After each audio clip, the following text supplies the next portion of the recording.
2030. Saudi Arabia, the Public Investment Fund, It's a there's big a lot of mission. excitement It's around transformational specifically. change. Every aspect of the kingdom, economic, social, cultural, The religious. 2030. The 2030. This is the 2030. Yalla, yalla, yalla, yalla. This is the 2030 episode 45. Dr. Hanaa, hello, from the United States of America. How are you? I'm good. Ramadan Mubarak. Ramadan Kareem. Thank you so much. I'm in my favorite place to observe Ramadan, which is in St. Michael's, Maryland, just for the month. And then I will be back in Saudi Arabia in April, but I'm working on dates for that now. Not Sukari dates, but calendar dates. How are things with you? How's your Ramadan going? Yeah, it's actually great. Ramadan, kind of for the first year since I've lived here, is in a nice time of the year. And I break my fast around the same time as everybody in Saudi, although it's getting late pretty quickly. But it's pretty good. It's chill. It's cool out. It's lovely weather, actually. There's sun, but it's cold, so you don't really get thirsty. It's just been great. My Ramadan, as much as I miss my family, at least there's this side of it, which is it's not too miserable. So let me ask, because Ramadan kind of moves forward, or I guess backward technically in the calendar. So it was like, early March last year, and then it was February 28th 11 this year. days. 11 days, right? Okay, so it kind of creeps back into the calendar. Mm-hmm. Is it way tougher in the summer? The days are longer, it's hot. And yeah, is that like, so are you just like in golden country right now with like the winter, shorter days, cooler weather? Is that a thing? 100%.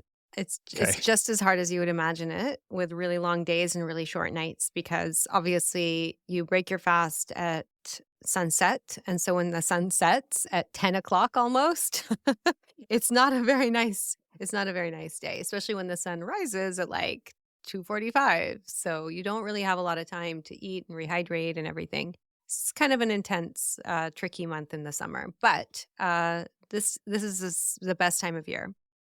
Right, but 11 days, right? So it's Mhm. going to be a while until it's back in the summer. It's going to be a while. So the last kind of few years was the first time in my lifetime that it was in the summer. And my dad used to tell me about when back in the day when he was young and Ramadan was in the summer, and I was always like, that sounds so hard. And here it is. We're over it, so it will be quite some time, inshallah. And so therefore the Hajj keeps moving Same. along with it, right? Okay. And so it was in June last year, right? So it's going to be So there's 2 months do you know- between them. 2 months between them. Okay. Because Ramadan's 'Cause the that- 9th month of the lunar calendar and Hajj is in the 12th month. Yeah. Okay. Because that seems like, I feel like there's going to be a ton of relief when it isn't so hot when you're performing the Hajj as it was last year. It'll still be hot this year, but you'll make progress back into the spring months where it'll be a little Yes. bit nicer, right? Yes. Okay. It'll take a bit longer before Hajj is in a more pleasant time, but it's getting better anyways. Every year it's easier.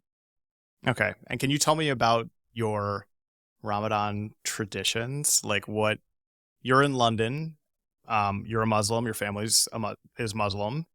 What do you guys do? Walk me through. You heard all about my Christmas traditions a few months ago, so I want to hear about yours. So it's hard to get, people excited about Ramadan, children especially excited about Ramadan, when there isn't really a whole lot of Ramadan around them. The thing is, London is a great city to celebrate Ramadan because there's a very, very large Muslim community. So you do see it, like some houses like down the street have some lights out and decorations. And then London has Ramadan lights that the mayor introduced, I think last year for the first time. So there was this lighting up of Ramadan lights in central London, just like they do for Christmas lights, which is really nice. But generally for our family, we do try and make it festive inside the house. So as much as Ramadan is a month of fasting and reflection and being pious, you also celebrate coming together as a family and breaking fast together and talking about kind of, values and shared beliefs and things like that. So we have some decorations up, little fairy lights. I have what you would call an advent calendar, but each one is a card that has a small little prayer on it that the boys can look at every morning. And of course, we come together. Everybody's in school or work during the day, but we try to come together, and it works well this year. to break our fast at around sunset, kind of like almost 6 p.m. I think it might even be 6 p.m. The next week. Mostly with dates and soup, and then a little while later you have another small meal. But that's kind of how we don't eat too much. You don't get that hungry after fasting all day. But Yeah. lots of sweets. And so I often go to the Arabic market and we'll buy a few things, right? That I make sure that we have on hand because we do kind of crave like sambusa, which is like the basically national food of Ramadan in Saudi. That's like Um, the folded phyllo bread or whatever that has a Yeah, stuffing everybody inside. does them Yeah. a little bit differently, but yeah, samosas, like Indian ones, but they're like not as like a lot of the Indian ones are kind of thick and full of like potatoes. These Yeah, are they're like a triangular exactly prism, yeah, so you're like, exactly. but yeah. These are Yeah. not that. They're more like a flat triangle, like a little, they're stuffed, but with either meat or cheese or veggies. But lots like yeah, sambusa is good. Kubba also, which is like the little kind of meat stuffed with meat. It's like meat dough on the outside, meat on the inside. And you can stuff them with lots of different things. There's this one Iraqi like food stall in Borough Market that has like gone with this traditional kind of Saudis often will have frozen sambusa, so you don't have to be rolling sambusa every day because everybody expects it to be on the table when you break your fast. So you will either do it a lot before Ramadan and freeze your own, and a lot of people will sell you ones for the freezer. So this guy has done that, and he's been selling these kubba and sambusa that are mostly kubba that are frozen. You can put in and just warm them up right before iftar, which is I've ordered some. I'm waiting for them to come. Looking forward to it. I bet you are. And I love how just a discussion of generally Ramadan leads to Food? immediately food and a list of things that you would love to eat right now. I will not be eating in front of you, as you made fun of me for, but I tried anyway. Tried the fasting last year, but I still drank water and coffee on some days. Some days I went all the way, but it's very difficult. And I did it because I wanted to see what it was like and kind of experience. I mean, because when I played sports in high school in McLean, Virginia, there were a lot of Muslims and actually a lot of Saudis. I joke that it's like little Saudi Arabia outside of DC. So guys on my basketball team were fasting. And I just could not imagine what that was like when you were doing, basketball workouts and just like exhausted and hungry. I felt so bad for them. You mentioned something that I want to ask you about without fear of the intro going too long here, but work. Like, so I have clients as you do, and they're super curious, are people working? And I want to ask you, like, I gave a description of what it's like. And so I want to know if you think this was right or if I just sent that out and was just like, this is what I think. But it's sort of like Christmas week, but it's stretched out into a month. So it's like people do go to the office in between Christmas and New Year's. But it's the work environment is modified. You're not in the office as seriously. Things are not as intense. And because it's stretched out for a month, I mean, for me, the 24th and 25th, Christmas Eve and Christmas Day, I don't ever work at all. Don't touch any screens or anything. I'm not like a, electronics freak, but just like, it's a great time to kind of chill out. And that is sort of like the first 5 days of Ramadan. There's family time and, people are hanging out, and then people go back to work, depending on how, what your job is, of course. But the work is sort of modified and different. The days are different. And then this sort of lasts for a month. And as you told me offline, there's sort of 2 weeks in the middle where it's a little bit more productive. And then at the end, it's back to sort of the end of, maybe New Year's Day, you would say. Is that sort of an accurate depiction? So to some degree, generally in the beginning of Ramadan, there's no time off. Like people continue with work, but it's just harder, right? Because you are adjusting, especially if you drink a lot of coffee and things like that. So it's a little bit more difficult, especially toward the end of the day. People kind of taper off, but you're still working generally. And like by Saudi law, the work days are reduced to 6 hours instead of 8 if you're Muslim and fasting. So you have that, which is really nice because basically a lot of companies will start just a little bit later. But it is because people stay up a little bit later to eat a suhoor, so a second meal before they go to sleep. Or in Saudi, people will often stay up and eat that second meal, their suhoor, and then go to sleep quite late. Here in a lot of other cultures, like here in the UK, most Muslims will wake up for that. So they'll wake up early, maybe even go back to sleep afterwards, not necessarily. But so I think in Saudi, because the days shift so late, people end up coming to work a little bit later and then staying a little bit later. And you kind of want to fill those last 2 hours with something to do, because those are the hardest hours to wait, right? You want to be doing something. So people often prefer to stay at work longer. But yes, productivity dips in the beginning. I would say the sweet spot is the second and third week. The last 10 days are the days that are more similar to what you were describing, because the last 10 days are the days of reflection. Really, there's a second prayer that's introduced, a late night prayer. So there's always more prayer in Ramadan. So after Isha prayer, which is the fifth one, which happens about 2 hours after the sunset one, where you break your fast. After Isha prayer, you still have Taraweeh, which is a longer prayer that you do in the mosque or at home. You can do it either way. And then in the last 10 days, you also have Al-Qiyam. So that's a later prayer that happens. So more, that's when people really don't have time to kind of engage in social activities as much, because they are probably spending more time at the mosque or more time praying at home. And so I would say that that's when things really kind of stop before Eid, and then Eid, obviously, at the very end, either the day after the 29th day or the day after the 30th day. And that's the 3-day celebration, which people definitely get off. And after Eid, people often extend that a little bit. After Eid, people go back to work, and then it's a little bit slow getting back, but then things go back to normal again. So I don't know if that was too much. That was but yeah. super. No, not at all. That was very, very, very helpful. And super interesting as well. Again, good to know. I mean, because people don't really know, and things change for, different people. But it's good to have that sort of kind of roadmap, right? And I'm all about just not. I mean, I'm so for that. Do your thing. I'll say one more thing. I mean, as much as Ramadan, again, is a religious month, so it's not a holiday. It's the month. It's like Lent, right? So it's that month leading up to the celebration. However, it is a time where people celebrate coming together. And so there are a lot of social events in the evening.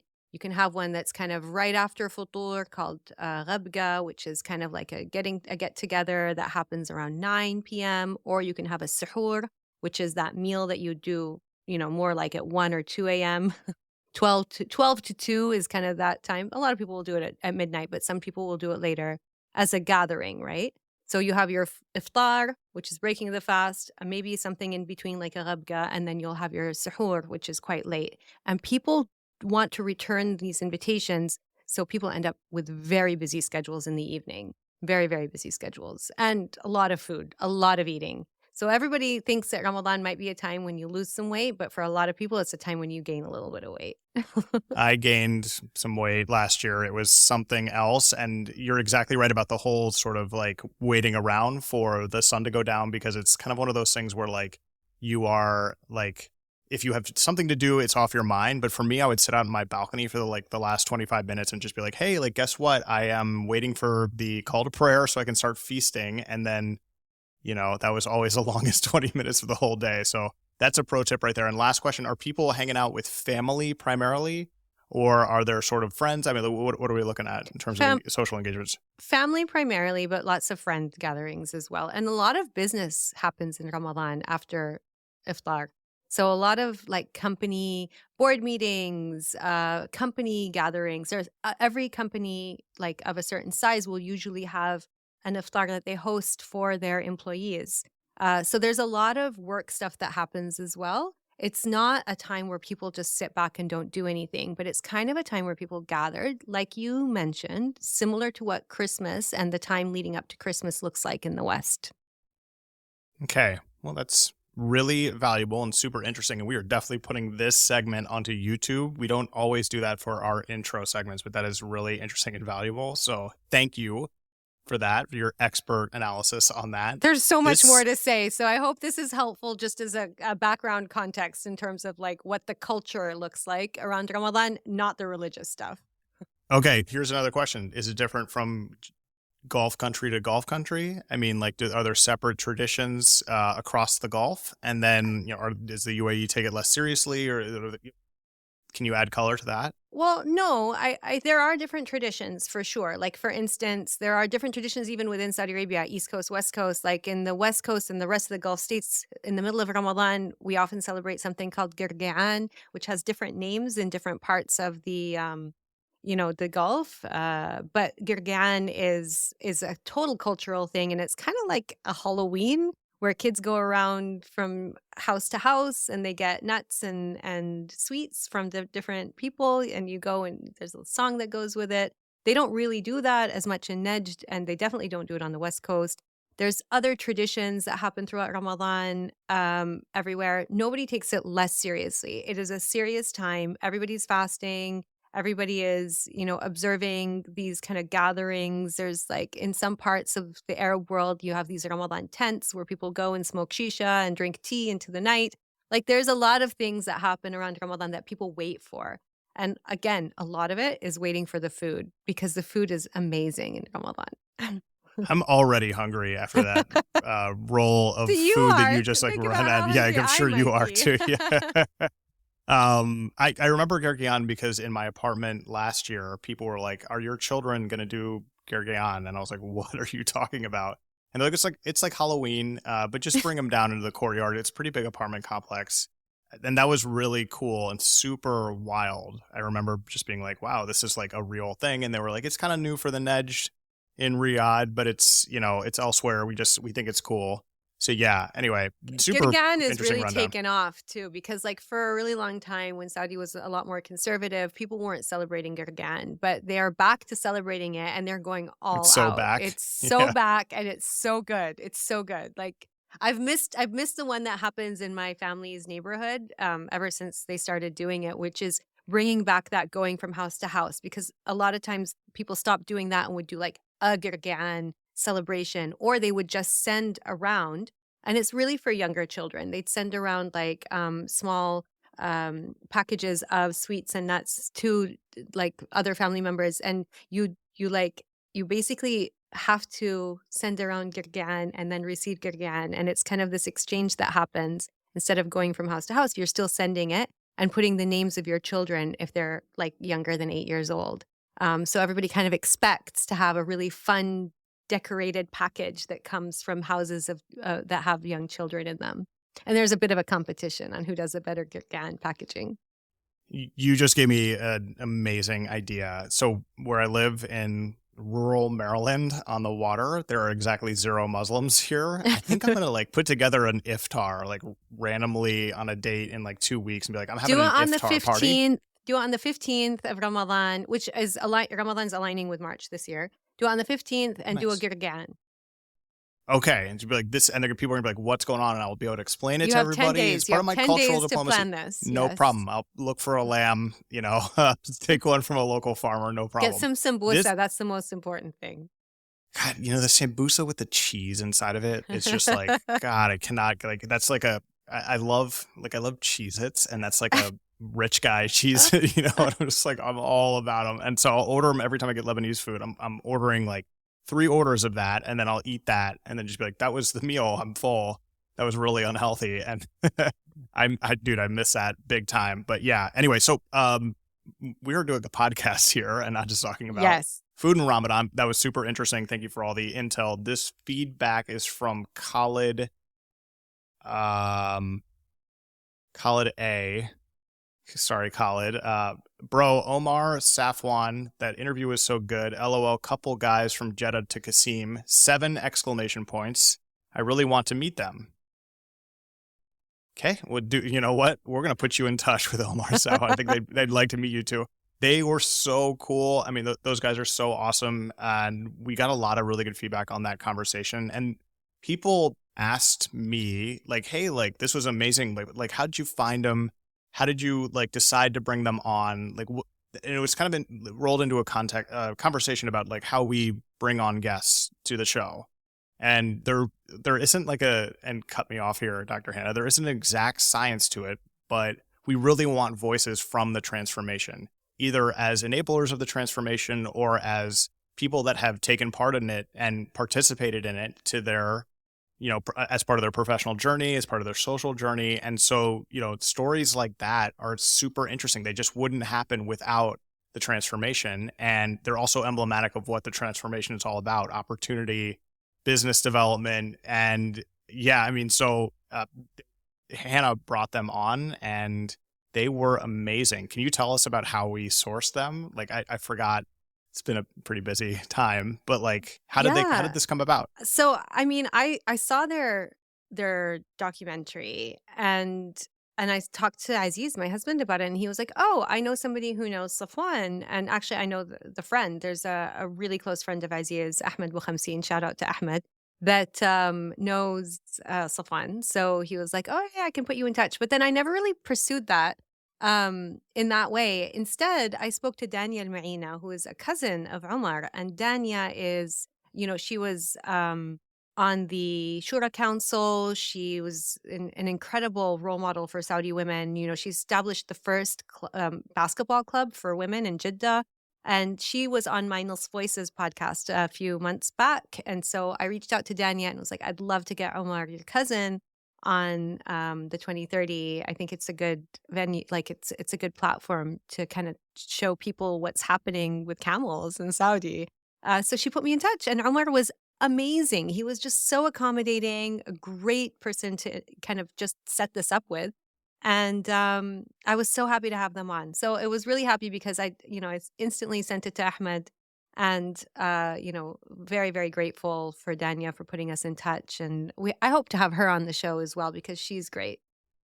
Yeah. And so to answer the kind of broader question, sometimes we seek people out and we're like, oh, you'd be cool, man. We want to totally spend time with you and figure out what you're doing. And then there's other people that find us and we're like, actually, this could be a good fit. And if you think you're a good fit to come on the show, Please email us. Reach out. Lucian at the 2030 or Hanaa, 2 A's, 3 A's really, at the 2030. And yeah, we'll talk with you, but there's no real science to it. We want the stories, the experiences, the perspectives to be varied. We want senior executives, and we also want operators that are doing cool stuff. So it's basically all good. It's open forum, more or less.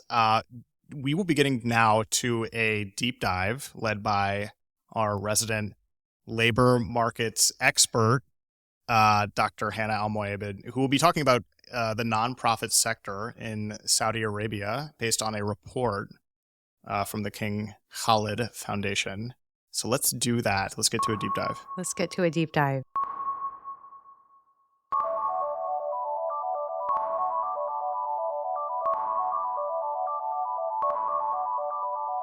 I am really excited about today's deep dive. And in light of Ramadan, my deep dive is going to look at key insights from the Nonprofit Sector Outlook 2025 report, which was published by none other than the incredible King Khalid Foundation. The report highlights the growth and impact of the nonprofit sector in Saudi. And over the past few years, the sector has expanded beyond expectations, which in turn has played a significant role both in economic as well as social development. So the nonprofit sector in general is important. It's often referred to as a third sector. In most economies, it's purpose-driven, and it's led by civil society and members of the community. It often fills gaps that private sector and government miss, especially in more sophisticated ecosystems, which Saudi is really moving toward. The nonprofit sector aims in general at improving the quality of life in society to enhance human, social, as well as religious values. And in Saudi, giving is very closely tied to Islam. The rich tradition of charitable work within society and the history of Saudi is really full of giving. The goals and areas of focus of the non-private sector really do vary in all countries according to the needs and challenges faced by society. Before I dive kind of deeper into this, I want to preface this with a very quick history of the sector, which began with the Charity and Subsidy Distribution Law in 1928, so even before today's contemporary Saudi Arabia. It's gone through several iterations and it's branched out in many directions since, including the establishment of the King Salman Center for Relief and Humanitarian Aid, and actually the Riyadh International Humanitarian Forum, which is a biennial event that's organized by KS Relief in Riyadh, just concluded at the end of February. But also, since 2019, the National Center for Nonprofit Sector was launched to enhance and develop the nonprofit sector in alignment with the vision. And it is the center that operates as an independent legal entity with financial and administrative autonomy and reports directly to the Prime Minister. Its primary objectives include regulating, strengthening, and expanding the role of the nonprofit organizations in various development fields. Additionally, the center aims to integrate government efforts in providing licensing services, overseeing the sector's financial and administrative operations, and enhancing coordination and support. And I think it's safe to say that before this, it was quite difficult to establish a nonprofit, and a lot of charitable organizations were primarily just redistributive organizations. They would collect donations and then distribute them to people who needed financial support. But this has really changed and grown in sophistication, which I'm going to get into a little bit now into this report. So the report really highlights the economic contribution of the charitable sector, or the nonprofit sector, actually, is what we should call it now. One of the most remarkable findings is that the economic impact of the nonprofit sector, currently the sector contributes 3.3% of Saudi Arabia's GDP, and it's expected to reach 5% by 2028, which would be 2 years ahead of the Vision 2030 target. And this milestone really reflects the rapid expansion of nonprofit activities and their integration into the national economy. In fact, for the first time, the sector has exceeded 100 billion Saudi riyals in total economic contribution, which is a significant achievement and demonstrates the growing influence of nonprofits in Saudi's development. Nonprofit organizations have grown. The number of registered nonprofit organizations now surpasses 62,000. This represents a 57% annual growth rate, showing that the sector is becoming a more attractive and viable space for both investors as well as professionals. So increased corporate and government support can explain this in part, in addition to the expansion of nonprofit companies and endowments, and more competitive salaries and employment opportunities for people within the sector. I think what's really important to note is that the nonprofit organizations, some of them now offer better salaries than the private sector. So it really makes them a very attractive option for job seekers. And we've seen this in other contexts as well, especially when you think about ESG reporting and you think about like what companies value and how they're communicating their values outwardly to the world. You see that a lot of young people, especially in this generation, are gravitating toward companies that are purpose-driven. So if you can find a job that's paying you more than a private sector job, and it's purpose-driven by nature, then it really explains why a lot of young people are choosing to go into this sector. Plus, it's underpinned by Vision 2030 goals to really increase its contribution to the GDP. So there's an expansion in the sector overall. In terms of sources of funding, financial sustainability of the sector has really improved as well. Funding sources are much more diversified. 59% still comes from donations, which are mostly from small individual contributions. And a really important key factor behind this is the rise of digital donation platforms, such as Ihsan, which have made it easier than ever before for people to contribute. These platforms facilitated over 15 billion Saudi riyals in donations the past year alone. And what they do is they allow these nonprofits to kind of put up either initiatives or causes, or you can just donate directly to the entity itself. And it allows people to just log in and make small contributions. It's very easy to do it. In the past, you could do that as well, but you used to kind of make a transfer directly into the nonprofit or the charity. And now it's just much more streamlined. You can pick a cause and contribute. You don't necessarily need to support a specific NGO. 30% of funding also comes from endowments and investments, which indicates kind of more long-term financial sustainability, which is great, and stability. And then 11% is from government support. So through this share, though this share has been declining in recent years as the sector becomes more self-sufficient, there still is a contribution from government. But the shift towards investments and endowments means that the nonprofits are no longer solely dependent on donations, but are becoming more financially independent. So what are the leading nonprofit sectors? First of all, education and research, with over 19 billion riyals in revenue, followed by healthcare, generating 14 billion riyals, and then the social services and culture and entertainment, which continue to expand and attract funding.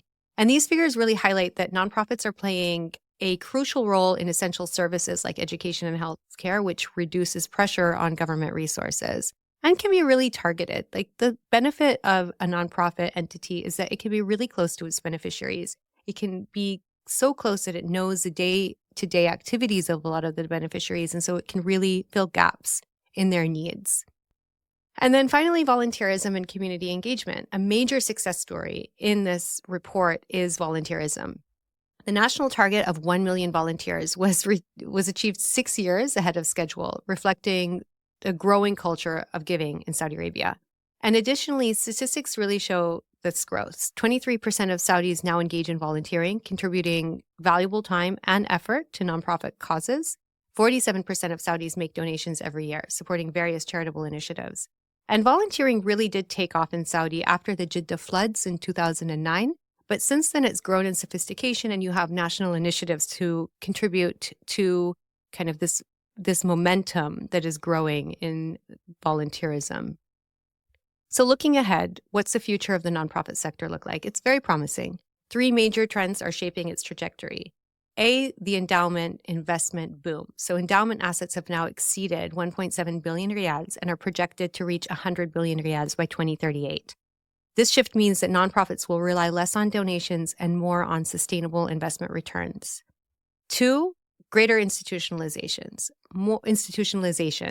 More nonprofits are operating as companies rather than informal charitable organizations, and the new laws that govern how nonprofits are registered has really facilitated this. It's much easier now to be a social enterprise and reinvest all of your profits into the organization that has an impact, that is impact-driven and has kind of social dimensions to it, whereas in the past that was not as easy to do. And finally, the rapid growth scenarios. Some experts predict that the sector's economic contribution could reach 250 billion riyals before 2030, which is a remarkable leap from where we are today. There's just so much more professionalization, better governance, financial transparency, long-term sustainability within this sector. So it's a really promising source of income for Saudi's GDP. And to summarize, the nonprofit sector in Saudi really is thriving. It's achieved several milestones. It contributes to the national economy. It is growing at an unprecedented rate.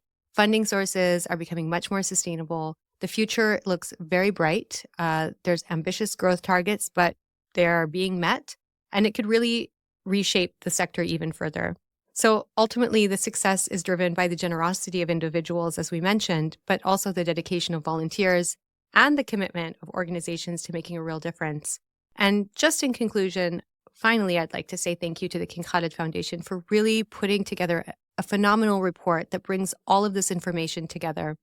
The foundation is amazing at putting out reports that really collect data and kind of synthesize it and evaluate it and analyze it in a way that makes it easy for us to wrap our heads around things that are happening. And as a key player in the nonprofit sector, I think it's great that they've put this together for us. Charities have been around in Saudi Arabia for a long time, of course, and a charity is a type of a nonprofit which helps people in need, but nonprofits in general, of course, cross many different sectors and services that are not necessarily charitable in nature, but they're very similar, right? And you name-checked a lot of them. King Khalid, of course, who did this report. You have Al Lead Philanthropies, and then probably the biggest, if it's not the biggest, it's certainly very publicly prominent and very active, which is MISC Foundation, the Mohammed bin Salman Foundation, which does so much cool stuff, the Red Crescent Authority. So it's just so good to hear, but also not surprising that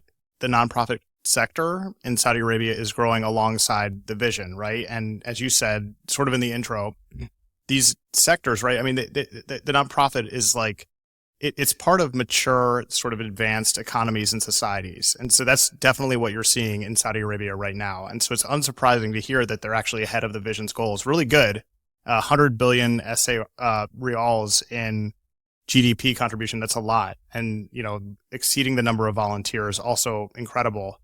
And if you think about it, and all of the sectors that you mentioned sort of mirror the United States and their largest nonprofit sectors, the environment. And these are things that Saudi Arabia, as any listener of this podcast knows and casual observers know, these are things that are now starting to develop with government support, but also in line with the vision, art, culture, the environment. You have the Saudi Green Initiative and tree planting initiatives, et cetera. I mean, human services, education, healthcare. So what you're seeing sort of is a mirror, at least with the United States and other countries in the West, of what's being developed there. It's really good. I mean, this is part of a resilient economy, a diverse economy, where you have this type of development happening alongside of broader economic diversification. Just an awesome report, a good sort of like status update on how these things are developing in Saudi Arabia. And yeah, just not too much to add, but really interesting too that in the United States as well, I mean, some nonprofit director jobs are very well paid because they're well funded. They're well funded because they have backers that really believe in the work that they're doing, and they need strong human capital to execute on the mission. Yeah. Dr. Hanaa. And you mentioned that charity has been around for a very long time in Saudi. And Misk Foundation also, I think Hamad bin Salman Nonprofit City, I think is called, is also now being established where you have, or I think it has been established, but it's continuing to grow, where you really can see kind of what can be done within that sector in a very ambitious and also innovative way. So I think that's great. But there have been some charity organizations that were established in the 1960s, and a lot of them really focused on women in the very beginning. So you have entities like Al-Ula and Nahda and Fatat al-Khalij, which were these three women's charity organizations. And Fatat al-Khalij, for instance, just because I'm going to speak to it just a tiny bit because I'm very familiar. I grew up in the Eastern Province where it is. They were, they had a nursery and a preschool, and they still do run this, which generates income for the charity, but also it trains the beneficiaries and their daughters to work within that ecosystem. So there's capacity building and breaking of systemic poverty cycles in some of the work that they do, which is, again, not just contributing financial contributions and donations, but it really is trying to overcome some of these social ailments that are recurring and cyclical. And you have some really interesting stuff happening within Nahda in Riyadh. So they do a lot of training and capacity building. I personally have worked with them on curriculum related to financial literacy and entrepreneurship and career planning for young people. So again, it's looking at breaking cycles and really equipping people with skills that they can then become productive members of society instead of relying on donations. And one of the cool things about Nahda is they have a spin-off consultancy that does a lot of research, very, very interesting social research that feeds into their programming, but also helps fund the charity and vice versa. So I think, it is a sophisticated space that people probably overlook a lot of the time. And I personally love working with the nonprofit sector. Zadig, the culinary academy that I work for, is a nonprofit, and all of any of the kind of generated profits get reinvested into growing the program further.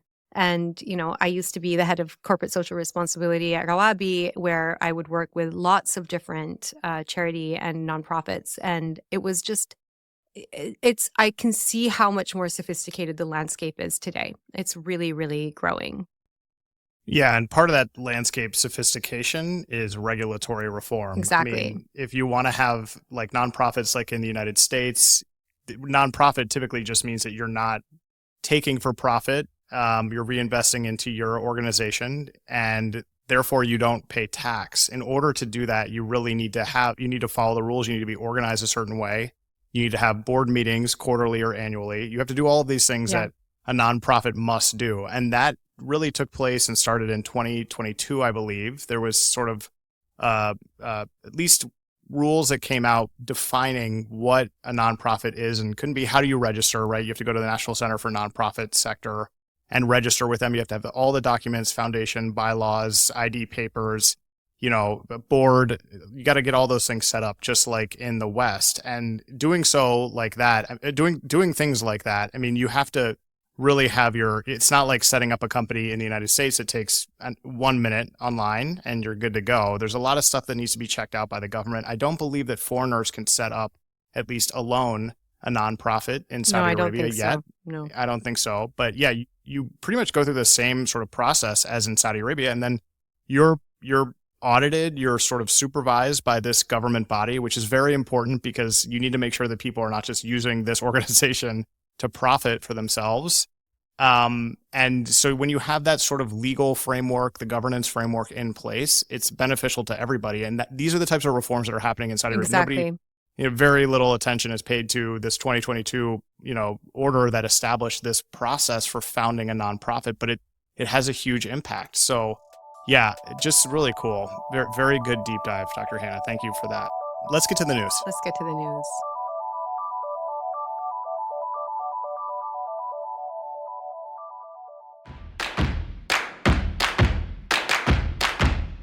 powerhouse consultancy PWC is seeking to mend relations with Saudi Arabia and the PIF. Drama. This Drama. is serious drama. There's drama. Drams. The PIF suspended activities between the fund's main holding company and PWC. However, its portfolio companies can still engage the consultant. This is according to Reuters, which cited two people who commented privately.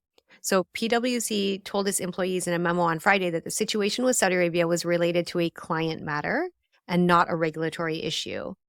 Reuters could not establish how much business is at stake. PWC's Middle East activities generated $2.5 million of revenue in its last set of full year accounts to the 30th of June, 2024. But it didn't provide a breakdown for Saudi Arabia.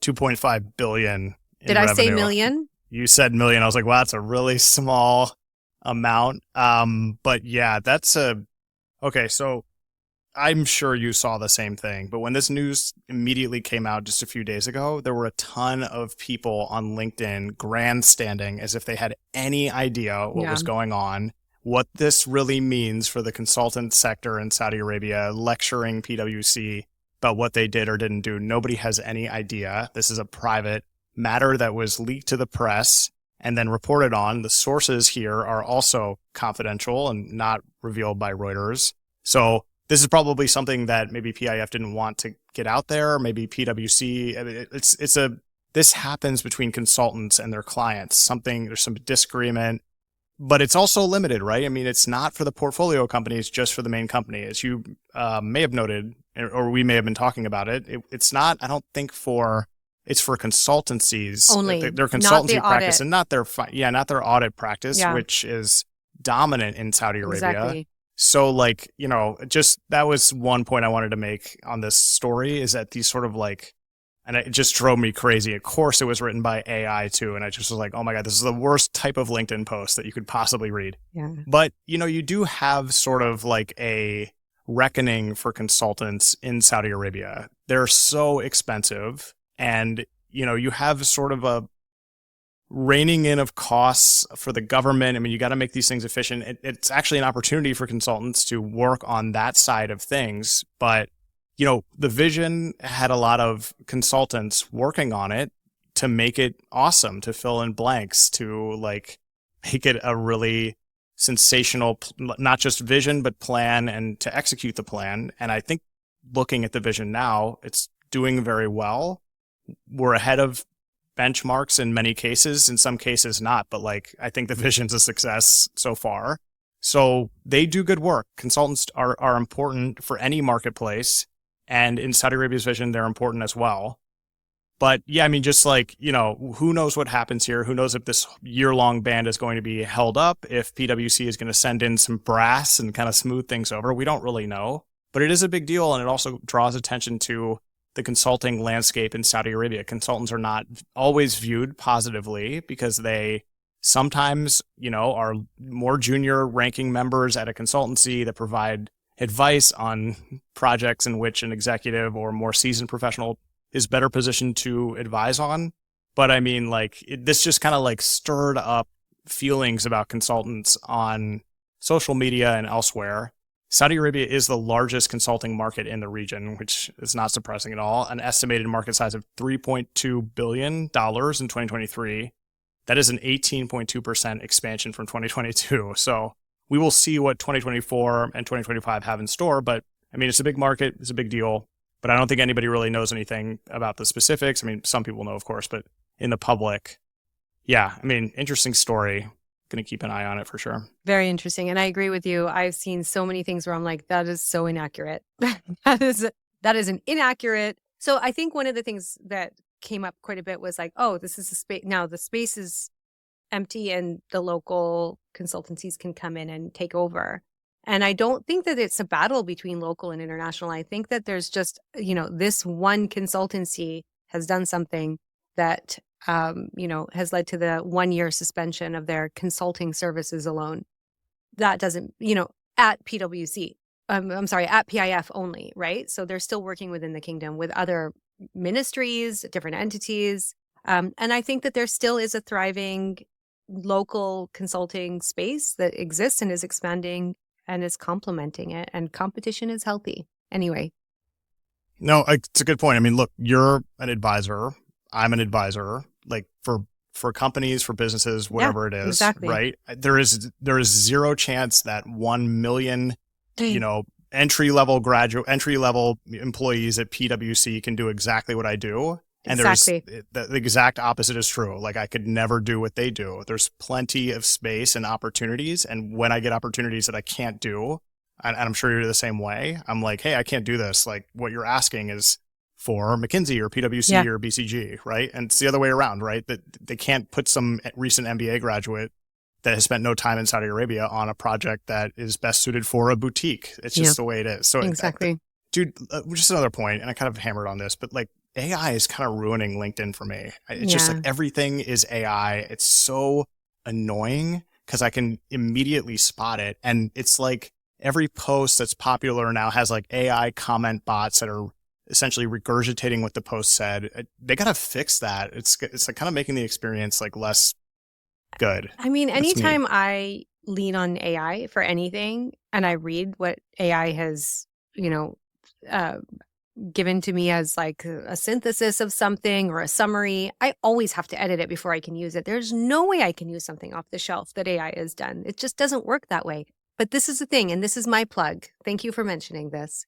Your AI is your assistant, your research assistant. It is not your guy that's going to do everything. It is a research assistant that is going to help you then kind of get some information together that you can reword, recraft, reorder, synthesize. I mean, it's great at certain things like summarizing, but like don't use the summary as is. Rewrite it in your own words. But not an expert. Not even, but it's like for me, it's like it just changes search on Google, right? So it's like I'm searching, like I'll write something out, like explain the various sectors of some industry, and or would Google that in the past, and it would just save me time. Like I would scroll down a bunch of different links, I'd kind of read a bunch of different papers. It brings it all together, but that is just like making the understanding part of things easier. Like if you're just going to regurgitate that, then whatever you're doing for your work is going to be made redundant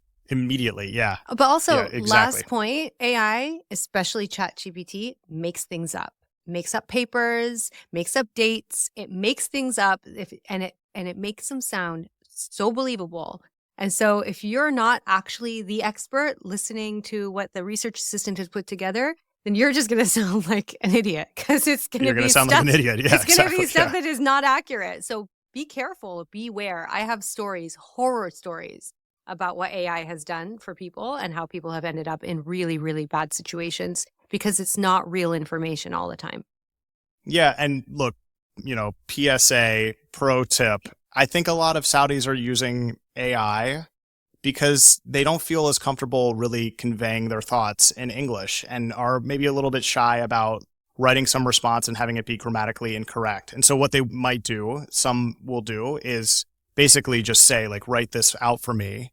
And the problem is that like that looks like AI. I know it's AI, I can recognize it. And then what you really want to do is write your thoughts out and be like, hey, can you fix the grammar here? Like English is tough, right? I get it. So it's, but you got to be yourself. Eventually you're just going to become nobody because you're just like, ooh, like, let me synthesize this and repost it. That is not helping you. Mm-mm. And anyway, so I'm off my soapbox. Where are you in the AI generated text? Find yourself and put yourself back in the middle of it, and then use that information to show who you are. I want your thoughts. By the way, you mentioned inaccuracies. It is incredibly inaccurate when it comes to Saudi Arabia because it's only based on LLM, right? It's based on data that has existed, but there are errors in synthesizing that data. So if you are relying on it for Saudi Arabia, and I will do this all the time, I'll look something up and be like, explain this to me on Saudi Arabia, knowing that I know the answer, and the answers are incorrect. So just be careful. And I don't know. So maybe PWC and PIF will smooth things over. I love how we went to AI. On to the next news. Sorry, everybody. Aramco plans to trim the world's biggest dividend for shareholders. This is news reported by Bloomberg and others. The reduction in dividends lowers a key source of funds for Saudi Arabia's budget in favor of relieving stress on Aramco's own finances. Aramco expects the total payout to be $85 billion in 2025, compared with $124 billion last year, 2024, it said in a statement this week. According to Bloomberg, the lower distribution, which is honestly not a shocker, it's in line with what the previously announced policy was and has been the focus for investors and economists alike, as the payout has become a crucial component of the kingdom's budget amid a multi-trillion-dollar plan to transform the economy, the subject of this podcast. According to Bloomberg, which is, I think, interesting, the decision represents a crucial choice for Saudi authorities: risk increasing stress on Aramco's balance sheet or let the kingdom's budget deficit widen. Last year, the total dividend was almost $40 billion higher than free cash flow, the money left over from operations after accounting for investments and expenses. And yes, so the dividend is made up of two parts, a base payment and a performance-linked portion. Aramco has been signaling that the special component would be paid as a portion of free cash flow from 2025 after covering the base dividend and any investments. That's also according to Bloomberg. Yeah, and Aramco's shares actually fell as much as 2.4% to the lowest intraday level since October. Yeah. So look, I mean, Aramco, integrated energy company, still producing oil, lower oil prices, Saudi production cuts, obviously going to have an impact on the balance sheet. Currently talking in the most deficit-ridden country in the world by a mile. Deficits are not a huge deal over time if you have a long-term plan to erase them, which America does not have. So, yeah, very interesting. I think Aramco is very important for the vision and its transformation. Just kind of interesting news here. Yeah. Going to pivot to Saudi Arabia's Visual Arts Commission, which announced a curatorial team for their inaugural edition of the Art Week Riyadh. Art Week Riyadh's inaugural... Wow. Can I... Wow. A tongue twister. It is hard to say. Let me try this again. Art Week Riyadh's inaugural edition takes place from the 6th to the 13th of April, 2025, under the theme At the Edge. And the new curatorial team, am I saying curatorial? I think you're saying it right. It's curatorial. They're curate How things. else would you say it? I don't know. It's the only way. Yeah. Okay. So their curatorial team includes local, regional, as well as international contemporary art specialists, which is great. I love seeing this collaboration happen. It's an initiative of the Ministry of Culture's Visual Arts Commission, led by none other than Dina Amin, their CEO. So shout out to her. The event is a platform for celebrating and amplifying Saudi Arabia's dynamic art scene by fostering exchange and supporting the arts as a cornerstone of the country's future. The team is Vittoria Materese, who is here. Wow, I can't say that last name. There's two R's. There's two R's. Materese. Vittoria sounds very Italian, so I should be able to read this last name. I think she's an Italian. Yeah. Yeah, Okay. but Materese doesn't sound very, I feel like it's spelled funny. But anyway, whatever. Artistic director and curator, Besma Harasani, associate curator, Victoria Candid Lelandais, who sounds more French, the associate curator, and Shamran Basar, sounds very Lebanese to me, curator and the public program. The week-long event was going to be headquartered at the Jax district with activations across the city and is going to bring together leading local, regional, and international galleries, cultural institutions, artists, patrons, collectors, and art enthusiasts, celebrating and amplifying Saudi Arabia's role as a center of global cultural engagement. I'm so delighted that you had to just read through a bunch of names that from many cultures and could finally butcher some names because it's always me. So as you noted, the theme is At the Edge of Art Week Riyadh, and it will feature a curated selection of works from 30 local, regional, and international galleries, collections, and a public program of talks, performances, and more. At the Edge will delve into the dynamic essence of Riyadh, highlighting its evolving cultural landscape and growing presence on the international stage. the curatorial team expanded on the original concept there, emphasizing that through its program, Art Week Riyadh unites major cultural institutions, galleries, collections, and spaces. Together, they spotlight the local and regional art scenes alongside international connections. Go Dina Amin. This is so cool. I really hope to see Art Week Riyadh. I think I'll be there, but I'm not totally sure. But this is so cool. The progress in the space is astronomical and impressive. It's so cool what she's doing. And if you haven't listened to the podcast episode we did with her a few weeks ago, please do. It's on the YouTube channel. She's so cool and smart. So this is just interesting. I think my problem with the name Materese is the fact that I can't really roll my R's very well. But, anyways. Well, imagine how I would handle that name. Just completely butchering it. Materese. Yeah, let's stay. Materese. Materese. No, yeah. Materese. I thought you would. Yeah, I know. See, that's what, but why wouldn't the one, I speak Italian, like, come on, like, it's obviously. I would have thought there'd be 2 T's and 1 R. Like, that's how I would have spelled it. But I now probably sound like an idiot to everybody that knows Italian. Doesn't matter. That's okay. I mean, imagine people being like, do you know where Victoria is? And then they take you to Vittoria, not Victoria. And they're like, no, wrong Victoria. And you're like, Victoria or Victoria? Victoria. Yeah, so. No, Victoria I have. It's the Materese. That's whatever.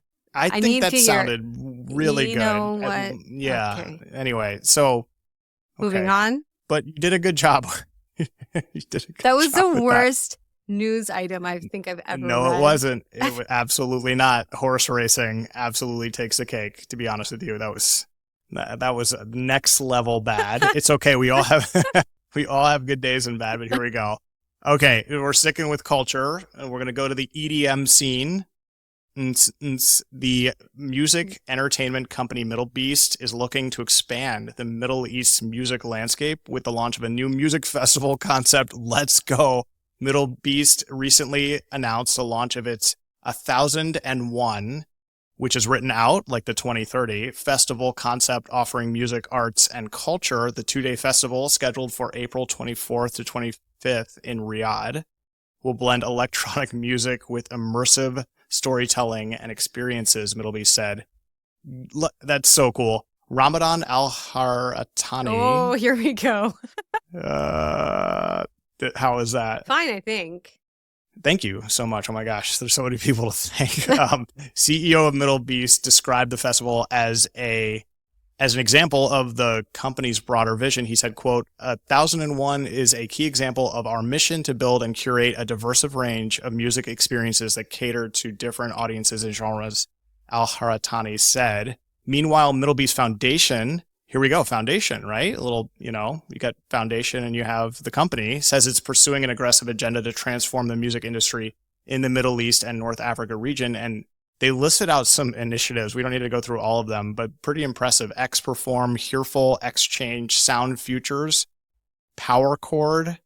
Yeah, man, let's go. And Artist Management Bootcamp, which saw 35 graduates, some of whom have already secured internships at Sony, Warner, and MDLBeast Records. They also have a record label. It's a good company, man. Yeah, really cool. I am putting this in the old work calendar, and if I'm there, I will see you there. I'll be the white guy dressed with a dress shirt and a sweater, whatever that stands out. So in January, Al-Haratani said that the company aims to solidify Saudi Arabia as a global destination for music and entertainment within the next 5 years, with local artists and events gaining international recognition. I think that there are some incredible local artists. I would love to get some local artists on to talk to us a little bit more about MDLBeast and what they do there. So let's target that. If anybody is listening and wants to talk to us about participating in MDLBeast as a local artist, I would love you to reach out to us. Please do. Lucian at the 2030, Hanaa at the 2030, or send us a note on LinkedIn. There's a million ways to get in touch with us, or our website, the2030.com. That would be awesome. And if you come with backstage passes to any of this stuff, your chances of getting on the show just dramatically increase. Kidding, of course. But that would be awesome. It's And on my what they're bucket doing is list so cool. next year. It's to do a MDLBeast next year. I haven't done one yet. It's taken me some time to come to terms with the fact that we have a MDLBeast type. Music, yeah. You know, I Yeah. grew up in 1980s and 90s Saudi. It's a different place. So To be honest, that also like is striking to me. Like when I go to like when I was at Boulevard Runway, which is the like airline themed boulevard for children, there was a live music performance and I was like, God, this is Saudi Arabia now. It's so strange because like in 2015, 2016, no music in public ever. So you just kind of got used to not hearing it. And then you're like, wow, we're 9 years on and it's still kind of like, oh, cool. So I'm yeah, I haven't I'm been to one just either. coming So to terms with MDLBeast and thinking maybe it's time. Maybe it's time, maybe Hanaa, this it's year time. you go have a look. Yeah. Yeah. Well, your next opportunity, 24th through 25th in Riyadh. I don't know if I'll be there, but if I'm there, I'm Of going. April? Of April. No, I won't Yo. be there. Okay. Well, you know what? Maybe we'll do like a live. I think you're traveling, but I'm not if I gonna go, be around. we'll talk about it. We're gonna be taking Yeah. a break from the podcast. We'll be taking a break. Annual leave. Annual leave. Yes, our leave policy is very generous here in the 2030. Dr. Hanaa, thank you. Nice to see you. Ramadan Kareem to you. Thank you.